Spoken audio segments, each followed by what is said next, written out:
లక్ష్మి అక్కడే ఒక క్షణం ఆగండి శ్రీవారు. శ్రీమతి గారి ఆజ్ఞ పాటించక తప్పదుగా. ఇంతకీ ఏమిటో కథ? అబ్బా సరిగ్గా నిలబడండి. అది సరేగాని ఏమిటి కథ? ఏముంది, ఊరు వాడ మెచ్చుకున్నంత సాహసాలు చేసి ఎవరికి రాని మెడల్ సంపాదించారుగా. ఎవరి దృష్టి అయినా పడొచ్చు. Correct correct. ఎవరి దృష్టి అయినా నా మీద పడి నాకు దిష్టి తగలచ్చు. కానీ ఇలా హారతి పళ్ళం చుట్టూ తిప్పి దిష్టి తీయడం కంటే ఒక పవర్ఫుల్ పద్ధతిని ఈ మధ్యనే ఒక సన్యాసి కొత్తగా కనిపెట్టాడు. పవర్ఫుల్ పద్ధత? అవును. ఆ పద్ధతి అనుసరించి పొద్దున్న, మధ్యాహ్నం, సాయంత్రం, రాత్రి, అర్ధరాత్రి, వేకువజామున ఎప్పుడైనా సరే తీయచ్చు. అలా గనక దిష్టి తీస్తే ఎట్టి పరిస్థితుల్లోనూ దిష్టి తగలదు. ఏమిటండి అంత గొప్ప పద్ధతి? దానికి ఏం చేయాలంటారు? చెప్తాగా, పద. ఇలా కూర్చో. కూర్చున్నావుగా, ఇప్పుడు నువ్వు కళ్ళు మూసుకోవాలి. కళ్ళు మూసుకున్నావుగా. ఇప్పుడు ఏం జరిగినా సరే కళ్ళు తెరవకూడదు. ఏంటండి తలుపులు తెచ్చా ఉన్నాయి, ఎవరు చూస్తే సంబరపడతారు. ఇంటికెళ్ళి రిహార్సల్ చేసుకుంటారు. వాళ్ళు వీళ్ళని బట్టి టేకులు కూడా చేసుకుంటారు. సరేగాని నేను వెళ్ళి బయట తలిపేసి వస్తాను. ఏమిటండి హడావుడి? నీకు అద్భుతమైన విషయం చెప్పాలని వచ్చాను. అసలు విషయం మర్చిపోయాను. మీకు ప్రమోషన్ మీద ట్రాన్స్ఫర్ అయింది. ఈ విషయం నేను చెప్పకుండా నీకెలా తెలిసిందబ్బా? గోల్డ్ మెడల్ బహుమతి పొందిన పోలీస్ ఆఫీసర్ పెళ్ళాన్ని మాత్రం పరిశోధన చేయలేనా? నా కోసం నువ్వు ఆఫీసుకు ఫోన్ చేసి ఉంటావు. అక్కడ ఏ ఇన్స్పెక్టర్ నీకు ఈ వార్త చెప్పుంటాడు. గొప్ప కనిపెట్టారండి. ముందు ఈ విషయం మీ చెల్లితో చెప్పండి.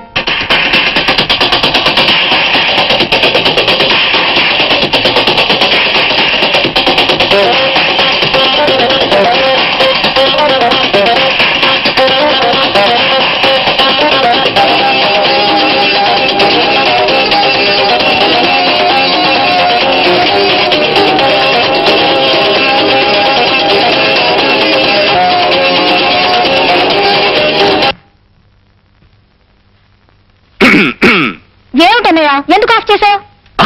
నాకు తెలియకూడతాను చెల్లెమ్మా. రాత్రి పగలు ఈ టేప్ రికార్డర్కి రెస్ట్ అనేది ఇవ్వకుండా మ్యూజిక్ పెట్టుకుంటావు కదా, నీకు విసిగనిపిస్తుంది? మ్యూజిక్ వింటవా?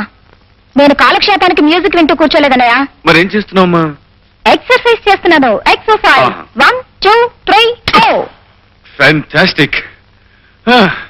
ఈ ఎక్సర్సైజ్ కంటే మంచి ఎక్సర్సైజ్ ఇంకోటి చెప్పనా? ఒళ్ళు వంచి ఇంట్లో సామానంతా ప్యాక్ చేయడం. సామాన్లన్నీ ప్యాక్ చేయడమా? ఎందుకని? నాకు ట్రాన్స్ఫర్ అయింది కనుక మన ఇక్కడి నుంచి జెండా ఎత్తేస్తున్నాం. ఏ ఊరికన్నయ్యా? ఎక్కడికో విన్నావంటే ఎగిరి గంతేస్తాం. అబ్బా నన్ను ఊరించుకు చెప్పు అన్నయ్యా. చెప్పు. ఎక్కడికి? హైదరాబాద్. హైదరాబాద్ వండర్ఫుల్. నిజంగా మా అన్నయ్య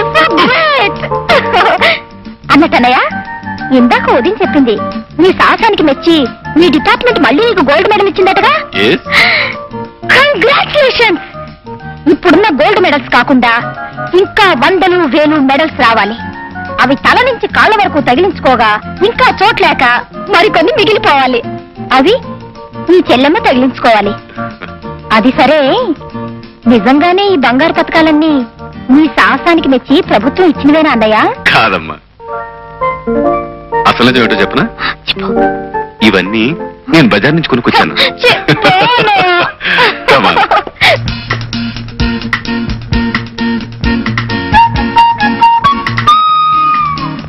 పంకజం, తీయటి నిద్రలో కనిపించే అందమైన స్వప్నం లాంటి అందగత్తె నాకు నచ్చింది. నా మనసు మెచ్చింది. పరశురాం బాబు, తమరికి మాయ ఉందో మంత్రం ఉందో తెలియదు గాని ఎవరు చెప్పకుండానే దాని పేరు స్వప్న అని చెప్పేశారు మీరు.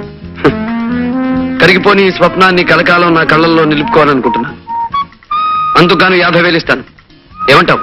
నేను 60,000 ఇస్తాను. పోని 70,000,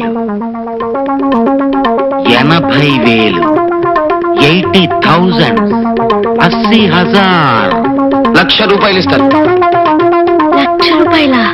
గురు, ఓ సలహా. వాడి ఊరికే పెద్ద పేరు మూసిన గోండా. వాడితో పోటీ పడితే కోటింగ్ ఇచ్చేయగలడు. ఏం పంకజం, ₹1,00,000కి బేరం కుదిరినట్టేగా? బాబు గారు, తమరు బేరం ఆడినా సరసం ఆడినా కాదనే గుండె ఎవరుకుంది? మీరు సరే అంటే చాలు. సాయంత్రానికల్లా మా స్వప్నని మీ బంగ్లాకు పంపించేస్తాను. పంకజం, అందమైన కళ ఆనందమైన సమయంలో వస్తేనే అందం చందం. 4 రోజుల్లో రాబోయే నా పుట్టినరోజు నాటికి స్వప్న నా కానుకగా అందాలి.